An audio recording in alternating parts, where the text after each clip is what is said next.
My mother stole my life savings and wedding fund to bail out my cheating ex-boyfriend from jail. So I made sure every single person in her church knew what kind of Christian she really was. My name's Britton, I'm 29, and let me back up because this story doesn't start with the theft. It starts with me being stupid enough to believe in second chances.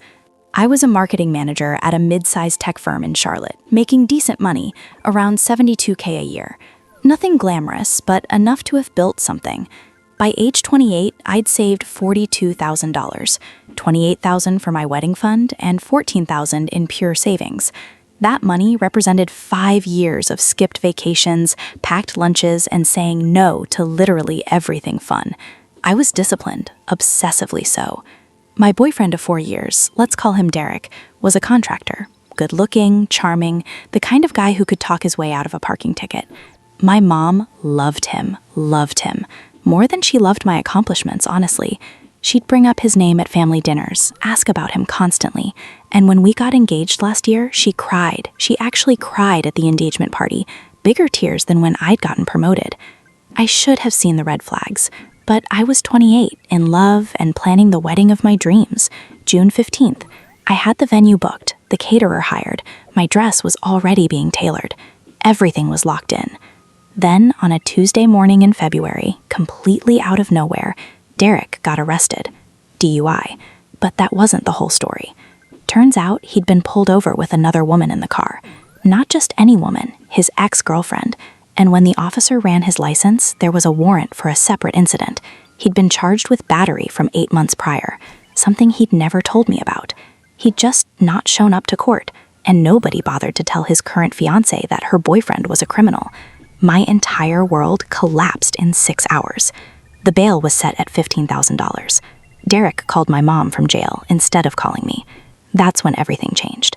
My mother went to visit him before she even called me, before she texted me, before she showed up at my apartment to tell me what had happened. She showed up at the jail, and whatever Derek told her, I still don't know the exact lie, convinced her that he was innocent, that he'd been framed, that the battery charge was a misunderstanding, that he was a good man in a bad situation. And in her infinite Christian charity, she decided to help. My mother had about $20,000 in savings of her own. So without asking me, without even telling me, she went to Derek's bail hearing, and she told the court she'd post his bail. She put up $15,000 to get him out of jail, and Derek walked free while I was still sitting at my desk, staring at my wedding Pinterest board, trying not to throw up. But that's not where the betrayal ended. That's where it started. Derek came to my apartment that evening. He acted like nothing had happened, like he hadn't been arrested, like my mother hadn't just bailed him out. He walked in with flowers, actually had the audacity to bring flowers, and tried to kiss me. I pushed him away. "What the hell, Derek? Where have you been? Why didn't you call me from jail?" And he looked confused, like I was the one who'd done something wrong. "Your mom got me out. Everything's fine. We can still get married." That's when I realized he had no concept of what he'd done. No remorse, no understanding that his lies had just cost my family thousands of dollars and shattered everything I'd been planning. I told him to leave. He tried to argue, but I locked the door behind him. Then I called my mother. She answered on the second ring like she'd been waiting for my call, and before I could even say anything, she started talking. "Britton, sweetie, I know this is shocking, but Derek is a good man. He made one mistake. The Lord teaches us to forgive, and I couldn't just let him rot in jail. He's family now. He's going to be your husband." I stood there, phone pressed to my ear, listening to my mother defend the man she'd just bailed out of jail, a man she'd never once verified the story of. "Mom, he was arrested with another woman, and he had a warrant from 8 months ago that he never told me about. How is that one mistake?" Long silence. "That woman was just a friend, and the warrant, he was going to take care of it. Derek explained everything to me, and I believe him." "You believe him? You don't even know him. You know the version of him that he showed you." But she wasn't hearing me. She'd already made her decision, and nothing I said would change it. This was about her faith, her need to be the savior, her inability to admit that her judgment about Derek had been completely wrong. I hung up. For the next 3 days, I didn't leave my apartment. I called my boss and said I had the flu. I sat on my couch, staring at my wedding planning binder, watching the dream I'd spent 5 years evaporate. On the 4th day, something shifted in me. A coldness settled in, and I decided I wasn't going to confront them. Not yet. Not with anger, not with tears, not with the emotional response they were expecting. I decided I was going to document everything first. I called my bank and requested a detailed statement for the past 6 months. I pulled every text message between Derek and me, screenshots of the ones where he'd lied about his whereabouts. I called the courthouse and got a copy of his criminal record, the DUI, the battery charge, and, buried in the details, evidence that he'd been arrested twice before for similar charges. I went to the police station and filed a report about my stolen funds. The officer looked at me sympathetically and explained that since my mother had voluntarily given the money to Derek, even if I hadn't known about it, it would be nearly impossible to prosecute it as theft. Civil court might work, but criminal charges? Unlikely. A family matter, they said. So I couldn't go after Derek through the law, but I could go after the narrative. My mother had positioned herself as a Christian martyr, a woman of faith who was helping a wrongly accused man. She told my aunts, my uncles, our church community that Derek was innocent and that she was being a good Samaritan. She'd made herself the hero of the story. And I had the evidence to rewrite that entire narrative. I didn't confront her. I didn't argue. I didn't cry or beg or ask why she'd chosen Derek over her own daughter. Instead, I smiled when I saw her. I acted like everything was fine. I even went to church with her the following Sunday, sat in the front pew next to her like nothing had changed. All the while, I was waiting, watching, planning. Because here's what my mother didn't know. Derek was getting worse. 3 weeks after Derek's arrest, he showed up at my apartment again, this time with a story. He'd been fired from his contracting job. Apparently, the DUI had disqualified him from getting bonded on construction sites. He needed a place to stay. His mother wouldn't take him in. He had nowhere else to go. And he wanted to know if I'd let him stay with me just until the court date. I said yes. That was the moment I realized exactly what kind of man I'd been engaged to, because within 48 hours of moving in, he showed his true colors. He didn't look for a new job. He didn't try to fix anything. Instead, he sat on my couch watching TV, eating my food, and complaining that his life was ruined. He'd spend entire days on his phone, and when I'd glance over, he'd quickly minimize whatever he was looking at. One afternoon, I accidentally saw his text notifications pop up on the laptop he'd left open. Messages from at least 3 different women. Explicit messages. One of them was from his ex, the same woman who'd been in the car with him the night he got arrested. That's when I started recording. I didn't confront him. I didn't scream or cry or ask why he was still cheating. Instead, I set up my phone on a shelf in the living room, angled so it would capture the TV and the couch. I titled it Pet Camera and left it running 12 hours a day. Derek had no idea. Over the next 2 weeks, I captured everything. Him on the phone with multiple women, explicit conversations I could hear in the background, him telling one of them that he wasn't really with me anymore, him sitting there in my apartment that I paid for, openly disrespecting our relationship to another man who called asking about the situation. I copied all the audio files to an encrypted drive. I also did something else.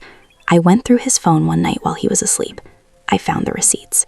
He'd been taking other women out to restaurants. He'd been paying for hotel rooms. He'd been spending money on a dating app called Hinge, which he'd set up the day he was released from jail, the day my mother bailed him out. All of it was documented. Screenshots, times, dates, names. And the best part? I found text messages between Derek and my mother. Derek had been manipulating her, telling her that I was stressed about wedding planning and that I needed space. He'd convinced her that the best thing for our relationship was for him to stay with me so I could see that he was serious about changing. My mother had been encouraging him to move in. She'd even offered to help pay for his new phone bill once his old one got disconnected. She was invested in this relationship working out, and Derek knew it. But here's what made me truly understand the depth of his manipulation. I found a message thread between Derek and his actual ex-girlfriend. Not just a casual fling, but the woman from the car. They'd been talking about how desperate and stupid my mother was, how easy it had been to get bail money out of her, and how Derek was playing house with me while he figured out his legal situation. They laughed about it. They actually laughed. That was the moment something inside me broke. Not emotionally, I was past tears by then. It was colder than that. It was clarity. I had all the evidence I needed. Derek's infidelity, his manipulation, his criminal history, the truth about what he really thought of my mother and her sacrifice.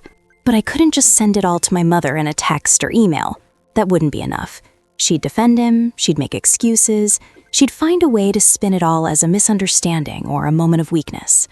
No, I needed to do this publicly. I needed to make sure that every person who knew my mother, every church member who'd heard her brag about saving Derek, every family member she'd convinced of his innocence, every person who judged me for abandoning him would see who she really was. And I knew exactly when and where to do it.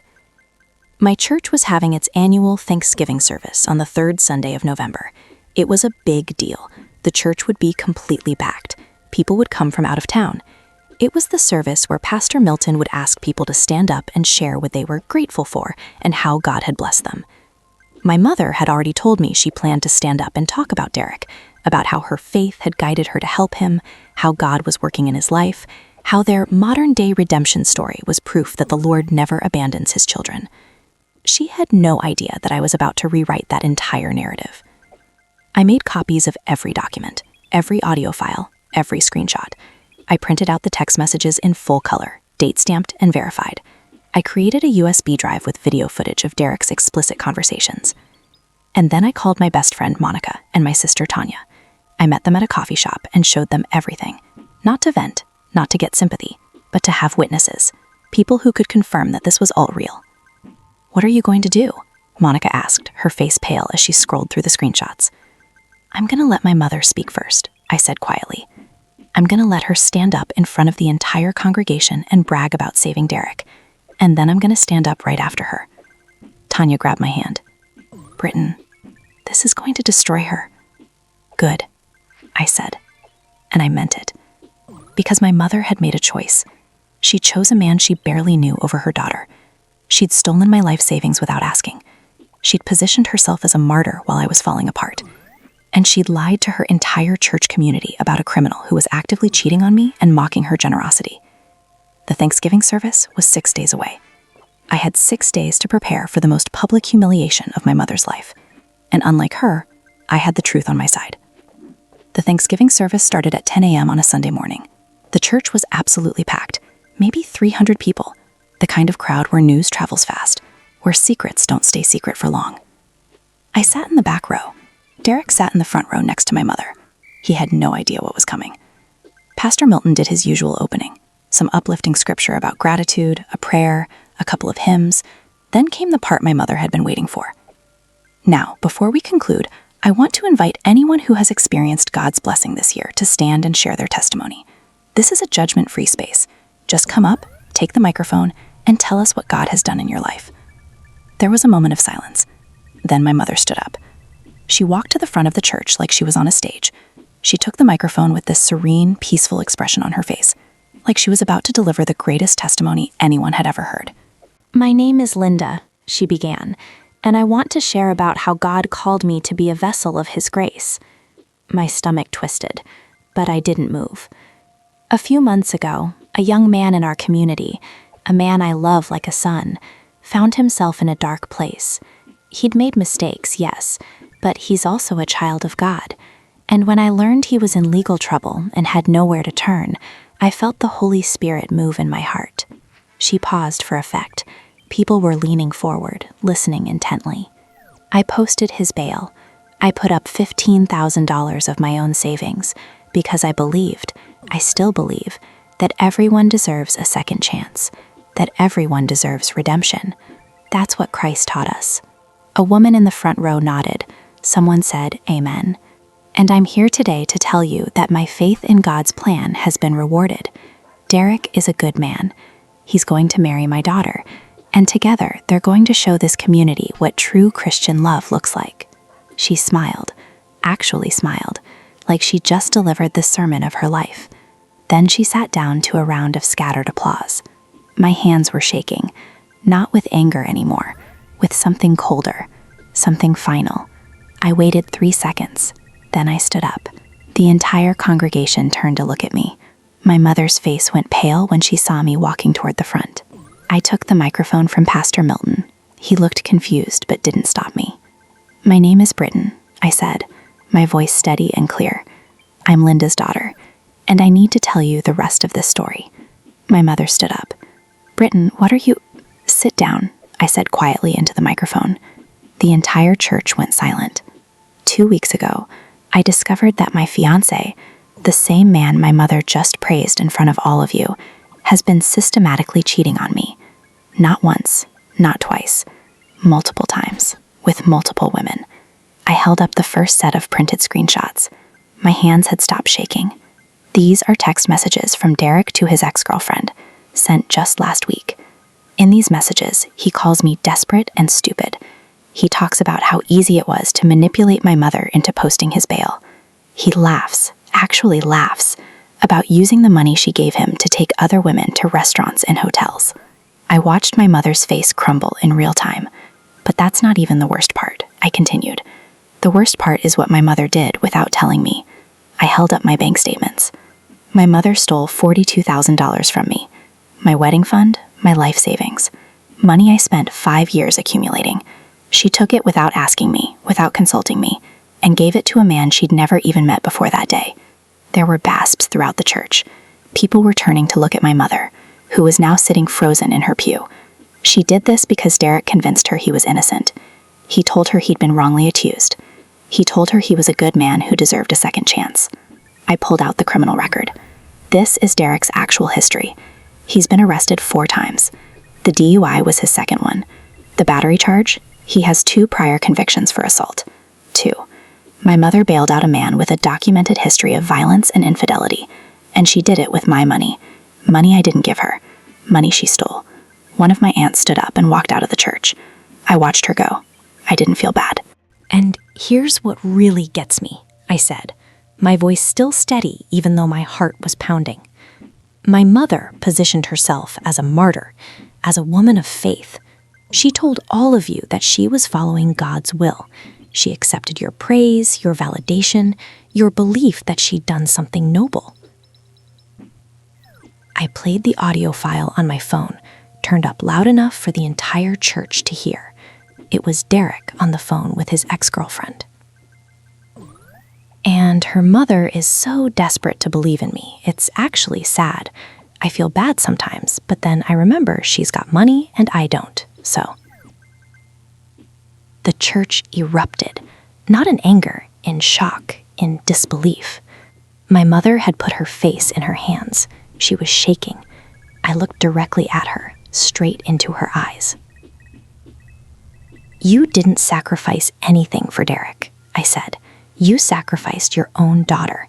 You stole from me, you lied to everyone here, and you did it because you needed to be the hero of a story that wasn't yours to tell." Pastor Milton was trying to stand up, trying to take the microphone back, but the church was in complete chaos. People were whispering, some were pulling out their phones, taking pictures of the evidence I was still holding up. Derek stood up and tried to leave, but my cousin, Tanya's husband, blocked the aisle. He wasn't being violent, he just didn't move. "I'm pressing charges," I continued, "not against Derek for cheating. I don't care about that anymore. But I'm going after my mother for theft. I'm going to civil court. I'm getting my $42,000 back. And I'm also suing for emotional damages, legal fees, and every penny I've spent on therapy trying to process the betrayal of the 2 people I loved most."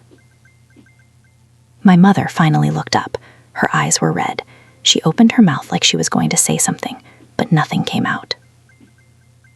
"You asked God for a second chance," I said, "but you never asked me. You assumed, you decided, and you destroyed everything I worked for based on the lies of a man who was laughing at you behind closed doors."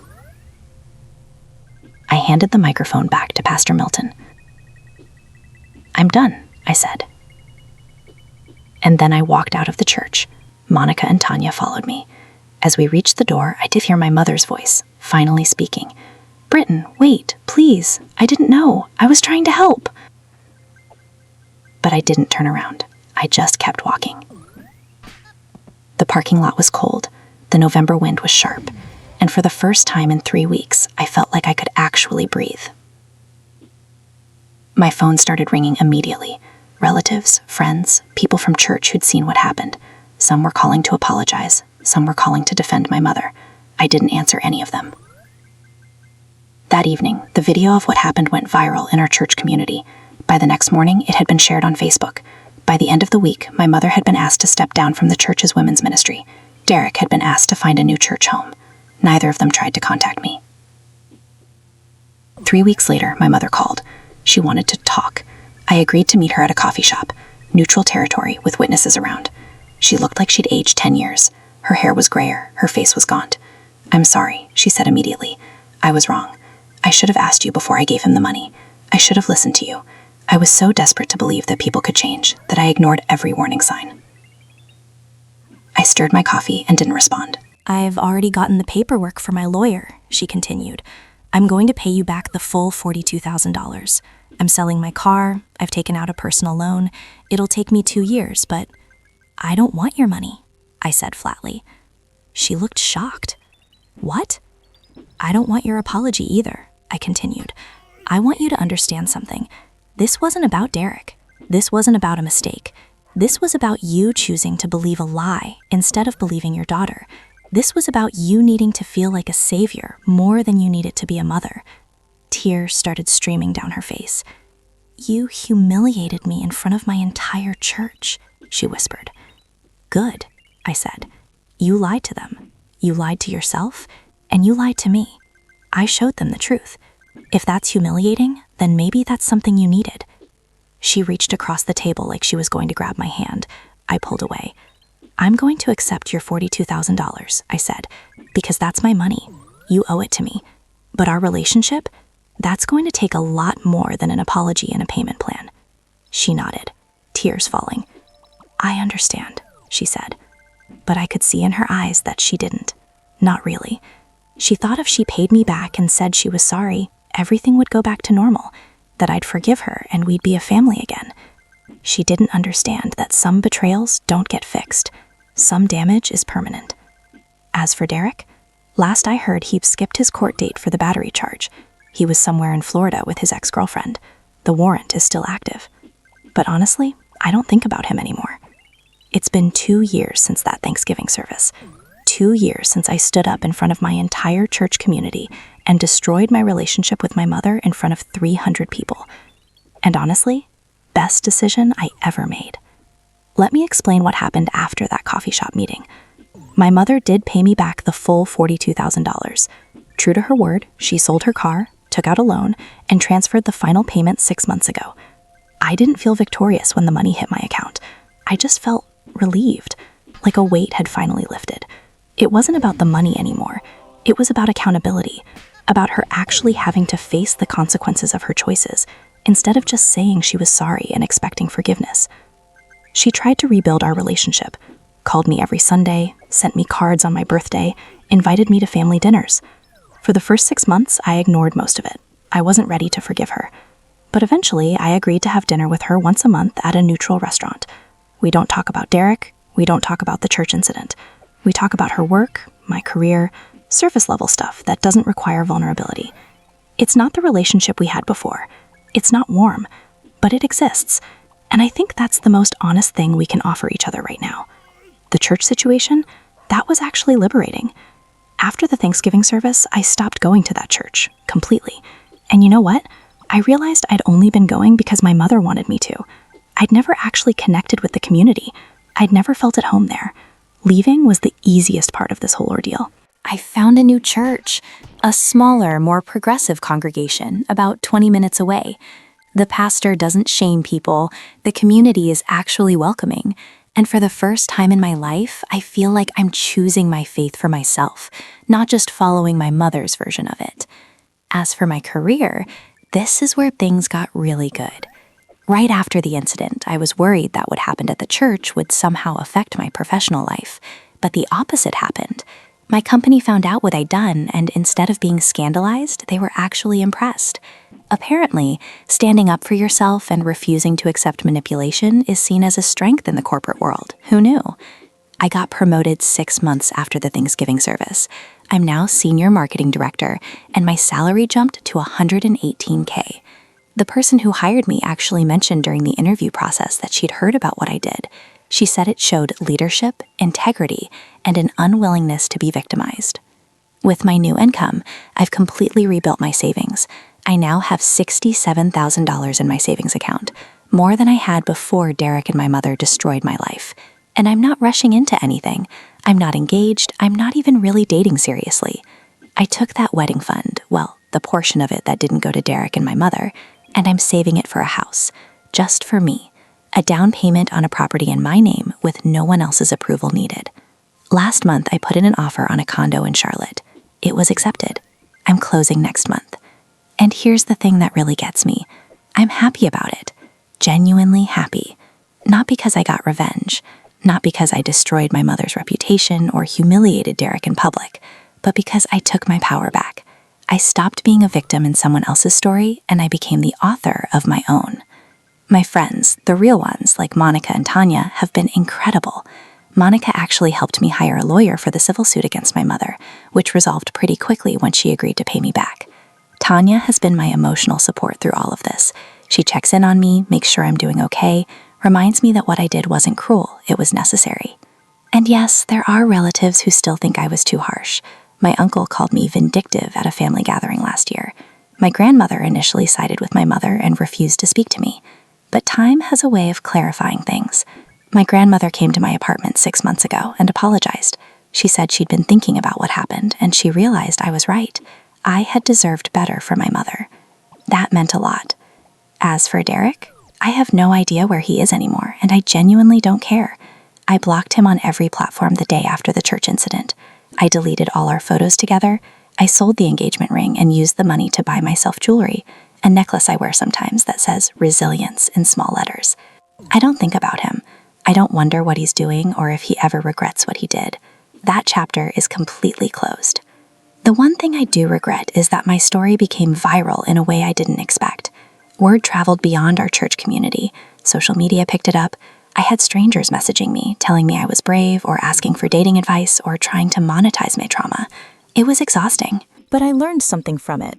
I don't owe my story to anyone. Just because something happened to me doesn't mean I have to use it for social media clout or to become some kind of internet personality.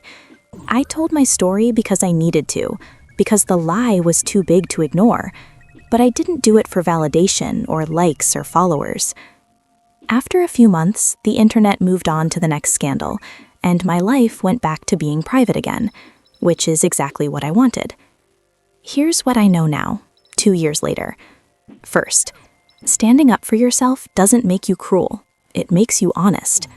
Second, forgiveness is something you do for yourself, not for the person who hurt you. I'm working on forgiving my mother, but I'm doing it at my own pace, and she doesn't get to decide when that happens. Third, the people who truly love you will support you, even when it's uncomfortable. My real friends knew I was making the right choice, and they stood by me. Fourth, you cannot save people who don't want to be saved. My mother wanted to save Derek. She wanted to be the martyr, and she couldn't hear me warning her because she was too invested in her own narrative. Fifth, the best revenge is actually just living well. I'm not saying that to be cliché. I mean it. I have a better job, I'm buying a house, I'm emotionally healthier, I have boundaries, I'm no longer engaged to a cheater. My life is genuinely better than it was before. Sometimes I think about what would have happened if I'd just quietly accepted what my mother did, if I'd let her keep the narrative of being a good Christian while I suffered in silence. I'd probably still be engaged to Derek. I'd probably still be broken. I'd probably still be broke. Instead, I chose the hard path. I chose to be honest. I chose to let the truth be uncomfortable. And I got my life back. My therapist, yes, I got therapy after all of this, said something that really stuck with me. She said, betrayal is what happens when someone chooses themselves over you, but speaking the truth is what happens when you finally choose yourself. I choose myself now. I'm buying a house in my name, I'm building a career that's mine, I'm dating casually without rushing into anything, I'm spending time with people who actually respect me. I'm going to church because I want to, not because I have to. I'm saving money for a future that I'm in control of. And yeah, there's a part of me that will always be sad about what happened with my mother. She's my mom. I wanted her to believe in me as much as she wanted to believe in Derek. But I've accepted that she has her own issues, her own pain, her own need to feel like a savior. And that's her journey. My journey is about learning that I don't need her approval to be worthy. I am worthy exactly as I am, even when I'm standing up in front of 300 people, destroying narratives and telling uncomfortable truths. Especially then. Derek never did show up for his court date. The warrant is still active in North Carolina. Last I heard through the grapevine, he's in Florida with the ex-girlfriend, and they're actually engaged now. I genuinely hope she has better luck than I did. Or better yet, I hope she runs a full background check and sees what I see. My mother has been asked to step down from multiple church committees. She's not allowed to be a part of the women's ministry anymore. Her reputation in the church community took a hit that it might never fully recover from. But she goes to church every Sunday. She's trying, in her own way, to rebuild her image. And you know what? I'm okay with that. I'm not trying to keep her punished. I'm just living, moving forward, building a life that's completely separate from her choices. Last month, she asked me if I was dating anyone.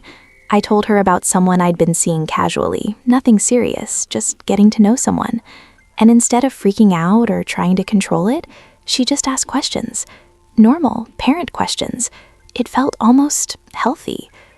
We're not close. We might never be close again. But we're figuring out how to exist in each other's lives without destroying each other. And I think that's the best either of us can hope for at this point. So yeah, 2 years later, I'm thriving. I'm buying a house. I'm making more money than I ever thought I would. I'm emotionally stable. I'm setting boundaries with family. I'm not engaged to a cheetah. And I'm sleeping really, really well at night. And if my mother had to be humiliated in front of her entire church congregation for me to get here, well, that's on her.